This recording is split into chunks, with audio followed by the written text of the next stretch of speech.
Universidade e pensamento de esquerda. Vamos discutir um pouquinho sobre isso?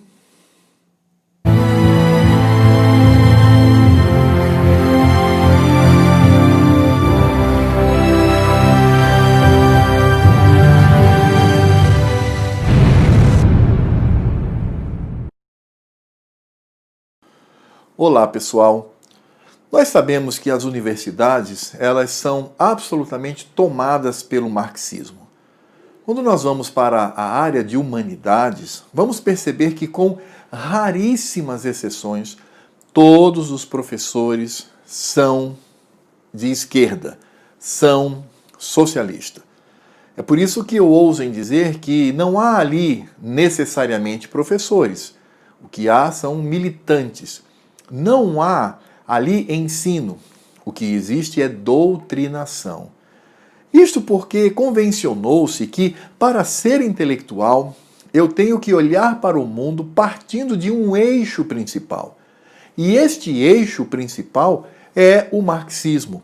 Eu posso ter vários desdobramentos. Posso ser culturalista, eu posso ser estruturalista, eu posso ser o que for, mas o eixo central é o marxismo. Eu posso até debater com outros professores, mas no fundo, somos demarcados pelo marxismo.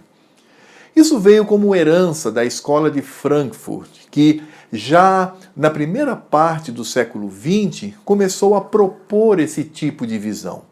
A visão de uma ciência crítica. E que crítica é essa? É a crítica marxista. Vejam, mesmo que haja uma crítica ao marxismo clássico, esse marxismo do século XIX, ainda assim o compromisso com este tipo de visão, do ponto de vista da história, da sociedade, da economia, são preservados. E aí vamos descobrir que as universidades são verdadeiros antros de formação, de mentalidade revolucionária. E isso acontece porque, primeiro, não há como você contrariar esse estado de coisa. Existe uma tese que foi desenvolvida, foi trazida por uma intelectual chamada Elizabeth Noel Neumann, e ela falou sobre a espiral do silêncio. O que é a espiral do silêncio? Quando você está no meio de um grupo e você não pode pensar contrário a que o grupo ou a sua maioria pensa, porque se você assim fizer, você será cerceado. Então, muitos se calam nas universidades, porque são bombardeados, são tratados com violência, são ridicularizados, porque ele sabe que, ao mencionar a sua visão teológica, a visão de que acredita em Deus e que esse Deus é um Deus pessoal e é um Deus que age na sociedade e ele conduz a humanidade, ele será absolutamente rechaçado. E para evitar essa vergonha e para não se sentir constrangido, ele se cala. E às vezes, até contrário às suas convicções, ele vai de alguma maneira convergir com estes professores. Porque o que existe lá é uma imposição. Não existe o debate. Não existe a pluralidade de eixos principais em termos de teoria, em termos de ideologias, em termos de discussão. Ou você está atrelado ao marxismo, ou você é persona non grata. E você será excluído. E por vezes, alguns alunos até desistem do curso, porque não há como seguir. Por exemplo, quando olhamos para os programas de mestrado e doutorado, como um pesquisador conservador, de direita, como um pesquisador cristão que crê num Deus soberano, vai poder discutir sociedade com o seu orientador, com os seus professores. Por isto, o que existe é um massacre, o que existe é uma imposição, onde as pessoas ou elas se conformam ou elas são banidas. Sem contar que ser de esquerda nas universidades também facilita a vida deste professor. Ele poderá ter muito mais pesquisas, ele poderá ter muito mais condições de publicar e ter, obviamente, as suas pesquisas e as suas publicações financiadas. porque todo o financiamento, ou pelo menos a grande maioria, só acontece quando a atividade intelectual é marcada pelo socialismo. Agora, isto tem causado um prejuízo astronômico dentro da nossa sociedade.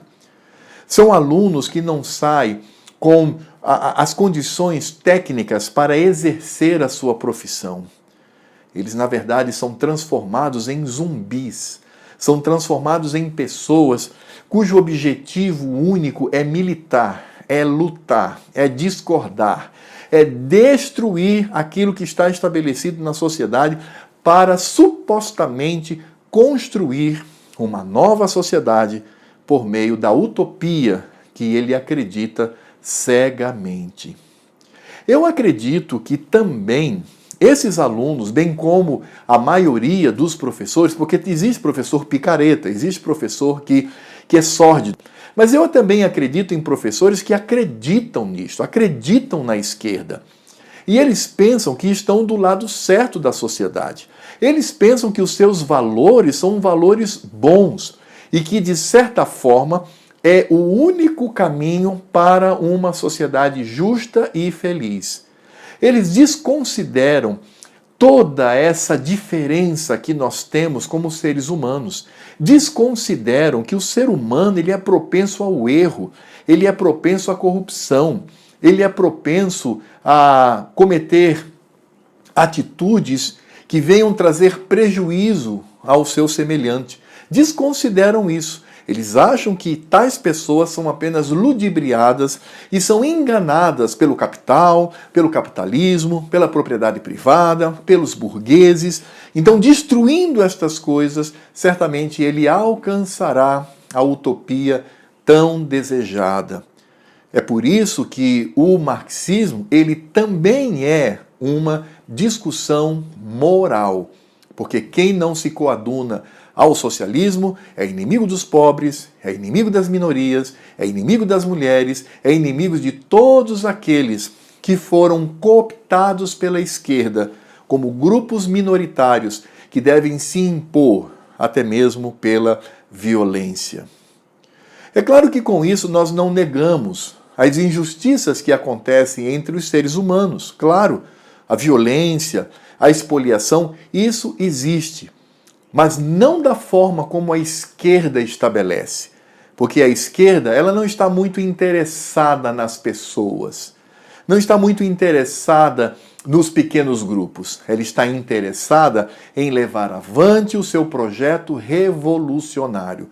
E qualquer um que se oponha a este projeto é tido como imoral, como inimigo de minorias, como um monstro, por vezes até chamado de nazista ou fascista. Esta é a realidade atual das universidades. E é por isso que você, ao entrar nesse espaço, deve se preparar e deve ser livre para escolher a visão de mundo que mais se adequa àquilo que você entende ser correto.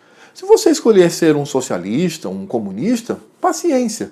Ok, siga o seu caminho, mas não destrua aqueles que, de forma crítica, têm uma outra percepção da sociedade, do mundo, da economia, do direito, seja do que for.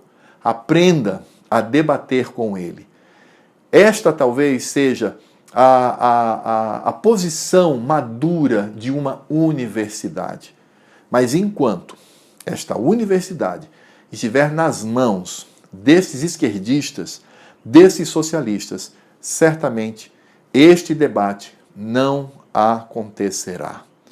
Por isso, a mudança deve ser interna, para que esta hegemonia, que eu particularmente considero como maldita, seja dirimida nos campos universitários. Bem, muito obrigado por me acompanhar até aqui. Eu espero que você tenha gostado desse vídeo. Não esqueça de se inscrever se você ainda não fez, de dar um like e também fazer comentários. Comente sobre aquilo que nós tratamos aqui para trocarmos um pouco as ideias. Isso é muito bom. E até a próxima.